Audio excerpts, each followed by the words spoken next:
선대 회장부터 해서 이재용, 그러니까 할아버지부터 손자에 이르기까지 이 삼성이라는 회사를 그야말로 오너 지배 체제를 공고히 하기 위해서 온갖 불법들이 자행이 되어 왔었지만 그 선대 회장도 그리고 아버지 이건희 회장도 전부 처벌을 솜방망이 처벌 받지 않았습니까? 그렇습니다. 네. 그리고 지금 약 재산 15조 원을 가지고 있는데요. 이재용 부회장이.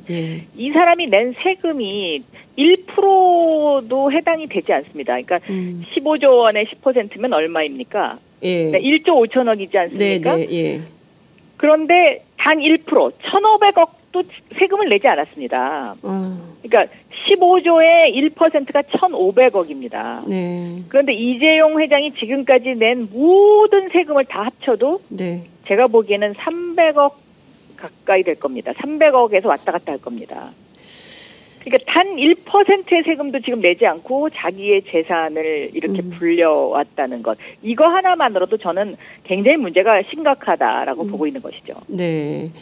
자, 이런 말씀 주셨, 사실 이게 오뚜기하고 굉장히 비교가 됩니다. 오뚜기는 1,800억 정도 세금을 그 상속세, 증여세 낸 걸로 알려져 있는데요.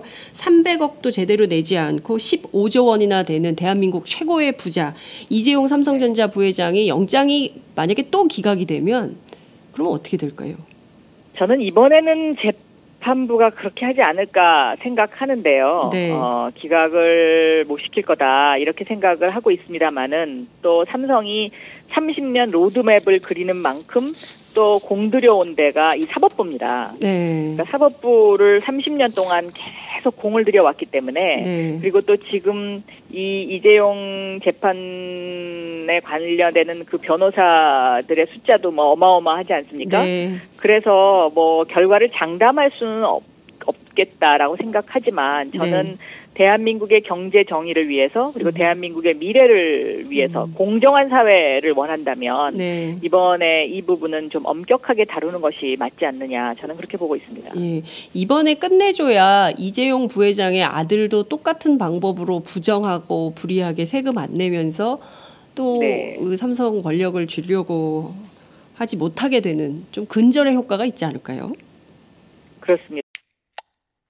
선대 회장부터 해서 이재용, 그러니까 할아버지부터 손자에 이르기까지 이 삼성이라는 회사를 그야말로 오너 지배 체제를 공고히 하기 위해서 온갖 불법들이 자행이 되어 왔었지만 그 선대 회장도 그리고 아버지 이건희 회장도 전부 처벌을 솜방망이 처벌 받지 않았습니까? 그렇습니다. 그리고 지금 약 재산 15조 원을 가지고 있는데요. 이재용 부회장 300억 가까이 될 겁니다. 300억에서 왔다 갔다 할 겁니다.